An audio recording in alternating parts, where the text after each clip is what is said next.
মৰমৰ ছাত্ৰ ছাত্ৰীসকল, তোমালোকৰ প্ৰিয় চেনেল মেথছ অসমলৈ মই তোমালোকক স্বাগতম জনাইছোঁ। আজি মই তোমালোকৰ আগত আৰু এটি সেৱা মডেল কুৱেশ্যনছ এণ্ড এনচাৰ লৈ আহিছোঁ। আজিৰ মডেল কুৱেশ্যন পেপাৰখন লোৱা হৈছে জেনেৰেল ছায়েন্সৰ পৰা ফৰ ক্লাছ 9। মই ইতিমধ্যে তোমালোকৰ আগত ইংলিছ, মেথমেটিক্স, ছ'চিয়েল ছায়েন্সৰ সেৱা মডেল কুৱেশ্যন পেপাৰখন আলোচনা কৰিছোঁ।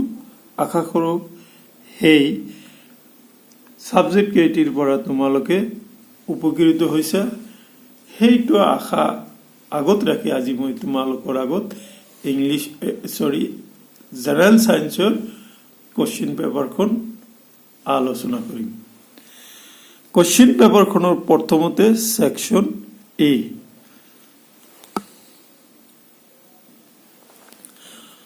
তলৰ প্ৰতিটো প্ৰশ্নৰ বাবে 4টাকৈ উত্তৰ দিয়া আছে। 4টাৰ ভিতৰত এটাহে শুদ্ধ উত্তৰ। শুদ্ধ উত্তৰটো বাছি উলিওৱা। 1 × 10 = 10। কুৱেশ্যন নম্বৰ 1, জুলীয়া অৱস্থা প্ৰাপ্ত নোহোৱাকৈ পোনে পোনে কঠিনৰ পৰা গেছীয় অৱস্থা বা গেছীয়ৰ পৰা কঠিন অৱস্থালৈ পৰিৱৰ্তন হোৱা প্ৰক্ৰিয়া কোৱা হয়। এ বিগলন, বি স্ফটিকীকৰণ, সি ঘনীভৱন, ডি ঊৰ্ধ্বপাতন। আনসার ডি ঊর্ধ্বপাতন। কোশ্চেন নাম্বার 2, 1 মল সোডিয়াম পরমাণুর ভর A 1 gram, B 4 gram, C 23 gram, D 14 gram. Sodium 1 mole sodium পরমাণুর ভর হব 23 গ্রাম। Now come to the question number 3. ৰাদাৰফোৰ্ডৰ ULFA কণা বিস্ফোৰণ পৰীক্ষাই দেখুৱাইছিল যে পৰমাণু কেন্দ্ৰত এটা নিউক্লিয়াছ থাকে, যিটো এ ধনাত্মক আধানযুক্ত, বি ঋণাত্মক আধানযুক্ত, সি আধানহীন, ডি ইয়াৰ এটাও নহয়। আনসাৰ হ'ব ধনাত্মক এ, ধনাত্মক আধানযুক্ত।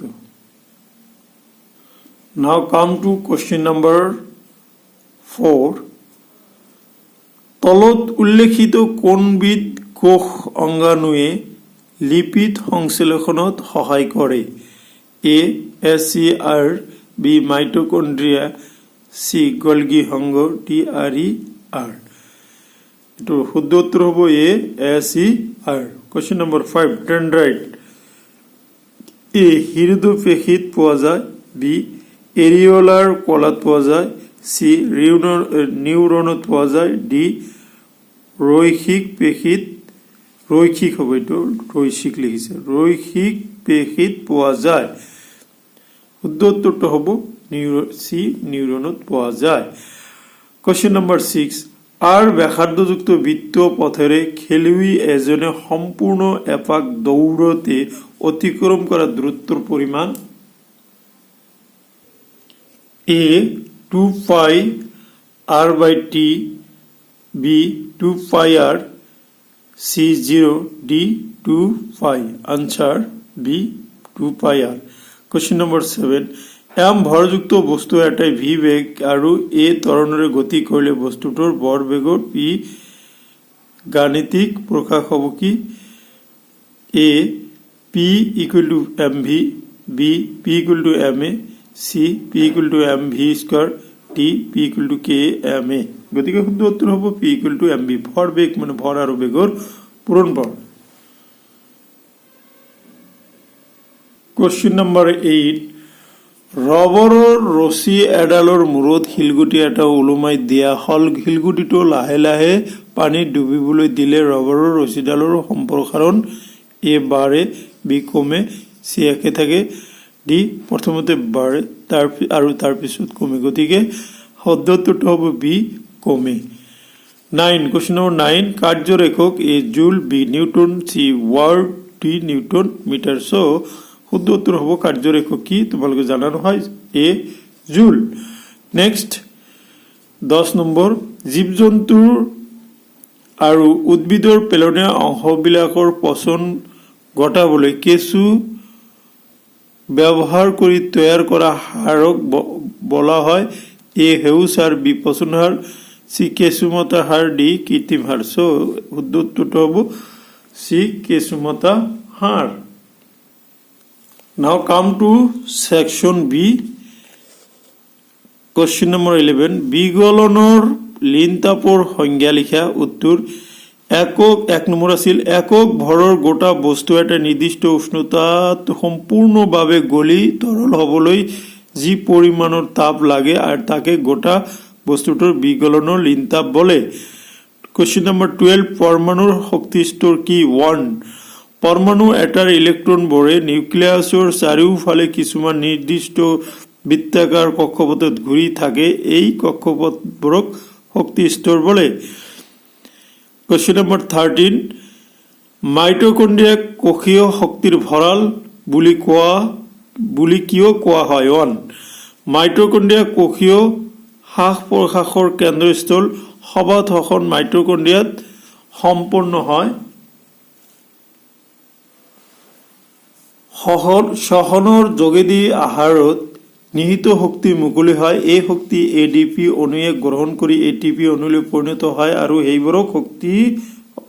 সেইবোৰত শক্তি সঞ্চয় কৰি ৰাখে।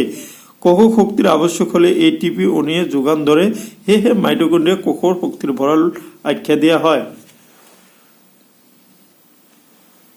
গাড়ী এখনৰ দ্ৰুতি সময় লেখ দেখুওৱা হৈছে। প্ৰথম 7 ছেকেণ্ডত অতিক্ৰম কৰা দূৰত্ব কিমান? 1. তোমালোকে এই গ্ৰাফটো দিয়া আছে। গাড়ীখনৰ দ্ৰুতি সমূহ প্ৰথম 7 ছেকেণ্ডত গাড়ীখনৰ অতিক্ৰম কৰা দূৰত্ব হ'ব 12 মিটাৰ। কোৱেশ্চন নম্বৰ 15 লৈ আহো। অগ্ৰজ ভাজক কলা কি? 1 নম্বৰ আছিলে। কোৱেশ্চন নম্বৰ 15ৰ আনসাৰ। উদ্ভিদৰ মূল বা শিপা আৰু কাণ্ডৰ একেবাৰে অগ্ৰ অংশত থকা বা আগ অংশত থকা ভাজক কলাক অগ্ৰজ ভাজক কলা বলে। Question number 16. 46 গ্ৰাম সোডিয়াম পৰমাণু থকা পৰমাণুৰ সংখ্যা উলিওৱা। 2 নম্বৰ আনসাৰ। পৰমাণুৰ সংখ্যাৰ ফৰ্মুলাটো হল কি? প্ৰদত্ত ভৰ বাই মুঠ ভৰ কি? মলাৰ ভৰ হ'ব। এইটো মূল্যৰ ভৰ দিছে, এইটো মলাৰ ভৰ বুলি হ'ব, কিন্তু এভোগাড্ৰোৰ সংখ্যা। এতিয়া ইয়াতে এন হল পৰমাণু সংখ্যা ইকুৱেল টু প্ৰদত্ত ভৰক স্মল এম দি আৰু মলাৰ ভৰক আমি কেপিটেল এম দি বুজাও ইনটু এভোগাড্ৰোৰ সংখ্যা হলো এন নট। গতিকে এন ইকুৱেল টু কি হ'ব? এইটো প্ৰদত্ত ভৰ আছে 46 আৰু মলাৰ ভৰ হ'ব কি? সোডিয়াম কৈছে 23 ইনটু এন নটৰ মান হল কিমান? 6.022 ইনটু 10 টু দি পাৱাৰ 23। গতিকে এইটো কটাকটি কৰিলে এইটো 2 বাৰ যায়, 2 দি পূৰণ কৰিলে 12.044 ইনটু 10 টু দি পাৱাৰ 23। এতেকে 46 গ্ৰাম সোডিয়াম পৰমাণু থকা পৰমাণুৰ সংখ্যা সমান সমান 12.044 ইনটু 10 টু দি পাৱাৰ 23।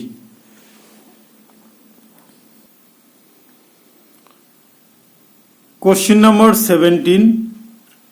তিনিটা ষ্টেচন এ, বি আৰু চি ট্ৰেইন এখনৰ আগমন প্ৰস্থানৰ সময় আৰু ষ্টেচন এৰ পৰা ষ্টেচন বি আৰু ষ্টেচন চিৰ দূৰত্বৰ তলৰ তালিকাত দিয়া হৈছে। দুটা ষ্টেচনৰ মাজৰ ট্ৰেইনৰ গতি সুষম বুলি ধৰি লৈ তালিকাৰ পৰা দূৰত্ব সময় লেখ প্ৰস্তুত কৰা। ষ্টেচন তাৰপিছত এৰ পৰা দূৰত্ব কিলোমিটাৰ, আগমন সময় আৱাৰ্ছ, প্ৰস্থানৰ সময় আৱাৰ্ছ। এ 0 এর পর না থাকে 0800 মানে 8:15। বি 120 11টা 15 11টা 30। তারপরে সি 180 13টা আর 13টা 15। ওকে, এতিয়া এটা হল কোশ্চিন। ইয়াৰ কি দূৰত্ব সময়ৰ লেখ আঁকি দেখুৱাব লাগে। ইয়াতে কিমান নম্বৰ আছিলে? ইয়াতেও 2 নম্বৰ আছিলে। আনসাৰ দূৰত্ব সময়ৰ লেখ তলত দেখুওৱা হল। তোমালোকে এক চক্ষুত এনেকৈ এটা উলম্ব অক্ষ আৰু এনেকুৱা গ্ৰাফ পেপাৰত আঁকি ল'বা বা প্লেন পেপাৰতো লিখিব পৰা। এইটো সময় দেখাবা, এক চক্ষক সময়টো আমি ঘণ্টা দেখাম আৰু ৱাই অক্ষত দূৰত্ব এইটো কিলোমিটাৰ দেখাম। দেখাই তাৰপিছত এনেকৈ 8টা 9টা 10টা 11টা 12টা 13টা 14টা লৈ এনেকৈ কি মেক্সিমাম কিলোমিটাৰ 180, গতিকে 40 to 80 40 কৈ 120 160 200 লৈকে ধৰিলে তাৰপিছত মানখিনি বহাই দিলে আমি গ্ৰাফ কেইডাল পাই যাম। ওকে, এতিয়া 18 নম্বৰ কোৱেশ্চন লৈ আহা। 20 কেজি ভৰৰ বস্তু এটাই 6 মিটাৰ পাৰ সেকেন্ড দূৰত্বৰে গতি কৰিছে। বস্তুটোৰ গতিশক্তি উলিওৱা। গতিশক্তি কি? হাফ mv স্কোয়াৰ বহাই দিয়ে। ইয়াত বস্তুৰ ভৰ আছে 20 কেজি, ভি আছে 6 মিটাৰ পাৰ সেকেন্ড, গতিকে গতিশক্তি ই কেৰ মান উলিয়াব লাগে। E K equal to half mv square. তেতিয়াহ'লে এম আৰু ভি মান বহাই দিলে হৈ যাব। বহাই দিলো হাফ, তাৰপিছত এমৰ মান আছে 20 বহাই দিয়া হৈছে আৰু ভিৰ মান আছে 6, এইটো স্কোয়ার এখানে দুইবার লিখিছে। ইয়াতে 2 দি আমি 20 কাটিলে 10 হ'ব আৰু এইখিনি 36 আৰু 10 360 জুল। গতিকে গতিশক্তি কিমান হ'ব? 360 জুল হ'ব, যেদি জুল বুজাইছে। Now come to question number 19. এটা খাদ্য সমলয়ত ৰমাই বেহেলা বজাইছে আৰু ৰবিয়ে বাঁহী বজাইছে। দুয়ো একে সময়তে বজাইছে। দুটা বাদ্যযন্ত্ৰৰ পৰা ওলোৱা শব্দ একেলগে কাণত পৰে, কিন্তু দুটা স্পষ্ট পৃথক শব্দ কিয়? 2 নম্বৰ উত্তৰ, দুটা বাদ্যযন্ত্ৰৰ পৰা ওলোৱা শব্দৰ বৈশিষ্ট্য বেলেগ বেলেগ। দুটা বাদ্যযন্ত্ৰৰ শব্দৰ তীব্ৰতা আৰু প্ৰাবল্য বেলেগ বেলেগ, তীক্ষ্ণতাও বেলেগ বেলেগ, সেয়েহে দুটা শব্দ স্পষ্ট পৃথক শব্দ। এতিয়া আহা কোৱেশ্চন নম্বৰ 20 লৈ। জাহাজত সংযুক্ত সোনাৰ সঁজুলি এটাই সংকেত প্ৰেৰণ কৰাৰ 5 ছেকেণ্ডৰ পিছত প্ৰতিধ্বনি ধৰা পেলালে। জাহাজৰ পৰা বস্তুটোৰ দূৰত্ব 3625 মিটাৰ হলে পানীত শব্দৰ দ্ৰুতি নিৰ্ণয় কৰা। 2 নম্বৰ উত্তৰ, অতি শব্দ প্ৰেৰণ আৰু সংগ্ৰহ কৰোতে সময়ক আমি টি দিয়ে বুজিছো 5 ছেকেণ্ড। আৰু কি সাবমেৰিন আৰু সোনাৰৰ মাজৰ দূৰত্ব ডি 3625 মিটাৰ। শব্দ অতিক্ৰম কৰা দূৰত্ব ইকুৱেল টু 2d, মানে এবাৰ যাব অতিক্ৰম 2d into 2 into 3625 metre equal to 7250। এতিয়া পাত্ৰিত শব্দ মানে কি কৰিব লাগে? জাহাজ বস্তুটো হলে পানীত, এইটো পাত্ৰিত লিখিছে, পাত্ৰিত নহয়, পানীত শব্দৰ দ্ৰুতি হ'ব ভি ইকুৱেল টু দূৰত্ব বাই সময় দূৰত্ব 2d, এইটো বহাই দিছো 5 দি কটাকটি গলে এইটো হ'ব। নাও কাম টু 21 নম্বৰ কোৱেশ্চন। স্পন্দনশীল বস্তু এটাই মাধ্যমৰ শব্দ উৎপত্তি কেনেকৈ কৰে? এটা চিহ্নিত চিত্ৰ আঁকি দেখুওৱা। 2 নম্বৰ আছিলে